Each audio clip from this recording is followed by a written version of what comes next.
back of Q4 FY26 numbers, but what lies ahead and what's the growth outlook when it comes to next 2 to 3 years? We are here to let us know that we are here joined by Mr. Kamal Pal Hoda, who is CEO and Executive Director at Bluspring Enterprises. Mr. Hoda, welcome at NDTV Profit. Always pleasure to have you. You know, we have seen quarter on quarter, at least we are seeing the improvement in your EBITDA margin. What's the target when it comes to this margin for FY27? And also, if you could help us with the growth that you are expecting in terms of revenue in 27. Thanks, Varsha, and always a pleasure to come on your show. Like you said, we've consistently grown margins. This is our first year, full financial year for our listing. We started the year in the Q1 of FY26 at 3% and closed the year strongly at 4% plus EBITDA margins, which has been our stated guidance. When it comes to next year, this 4% we expect with the two acquisitions that we have announced. Organically, the business is right now at 4%. With these two inorganic growths, we hope we'll be able to touch close to around 5% margins as we progress through the year. In terms of revenue guidance, the current year we closed with double-digit revenue growth and EBITDA growth. And we want to maintain the same momentum in FY27. So from our organic businesses, we hope we'll be able to grow close to around 15% organically. And to top it up, the inorganic acquisitions that we have announced, which we are hopeful to close, one of them at least within the current month and one in the subsequent month. With both these acquisitions, the overall revenue growth is expected to be close to 30% on a full year basis in FY27. Okay. Okay, the growth you're talking about now, just wanted to check with you on this front. Are you looking to do any more acquisitions in FY27, which would propel the growth further? Sumit, we, first and foremost, we would want to obviously integrate both these acquisitions, both financially as well as culturally, into our organizations. What we've also demonstrated through these acquisitions is there's a lot of deal discipline that we follow in our acquisitions. So, first and foremost, obviously, we want to integrate these two assets. And if there are more quality assets which fall within our deal discipline guidelines, we'll definitely look at it. Sir, I was just looking at your telecom business, which had an impact due to the pause in capex. When do you expect that recovery, and how strong can can this segment see growth post revival, maybe?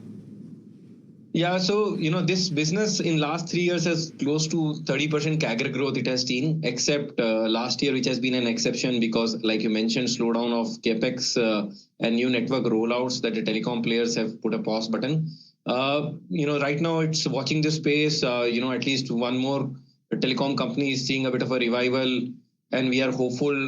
There are significant capex is announced, at least one out of the 4 companies in the FY27. We believe this year would be a year of low double-digit revenue growth for our telecom vertical. And once, the 2 or 3 large players in the telecom space, they bring in the next cycle of rollouts for the new networks, is when we'll again probably see close to 20% growth. But for the current year, FY27, we see a low double-digit growth in the telecom segment. Okay. And when it comes to the food business, what is the kind of growth that you're penciling in, and is there a scope for further margin expansion here? Yeah, so food business is something that, Sumit, we are very bullish about. We're starting with a new central kitchen in Bangalore within the current Q1, which should enhance our revenue growth.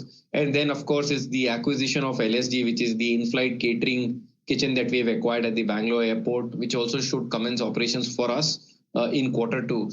So combined basis, we are targeting 20% plus growth in our food business. Our food business on a margin side is presently around 8% EBITDA margins. And we hope through these acquisitions and efficiency in our operations, we can probably be in a touching distance of double-digit EBITDA margins. So from 8%, we'd like to move more near to 10% in our food business.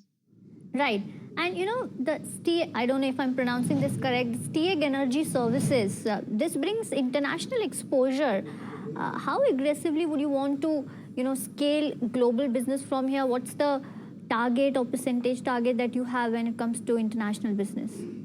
Yeah, Varsha. So it's a very important acquisition, and 𝗬𝘂 is a very respected name. The asset we acquired from 𝗬𝘂 Germany, which has been in business in power plant operations for last 90 years, and 𝗬𝘂 India itself has been a 25-year-old company. They do have international presence, a very large contract in one of the African countries where the entire country gets power from a single power plant, which is run by 𝗬𝘂.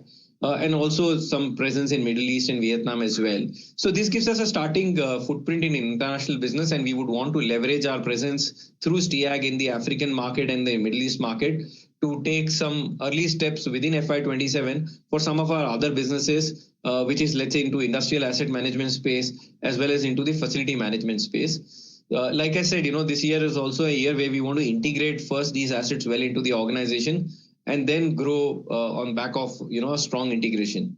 Okay. Last time I believe we had this conversation when you did mention that the acquisition of 𝗂𝘂𝗍 SkyChef that you have done, you will look to partner and look to open new centers. So do we can we see that in FY27, given the fact that you're expecting the acquisition to close very soon? Sorry. Sumit, our intent obviously in FY27 would be to integrate 𝗂𝘂𝗍 into Bluspring.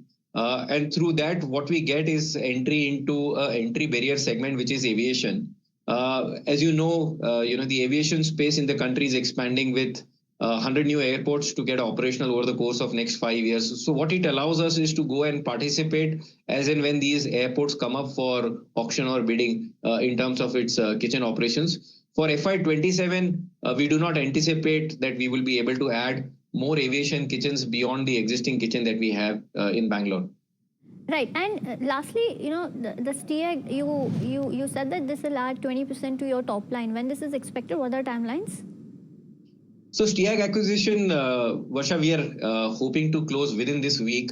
So the transaction should get over within this week, and the 𝗂𝘂𝗍 acquisition should take another 30 to 45 days. Understood. Well, thank you so much, Mr. Hoda, for joining in and having a conversation with us. Thank you so much. Thank you.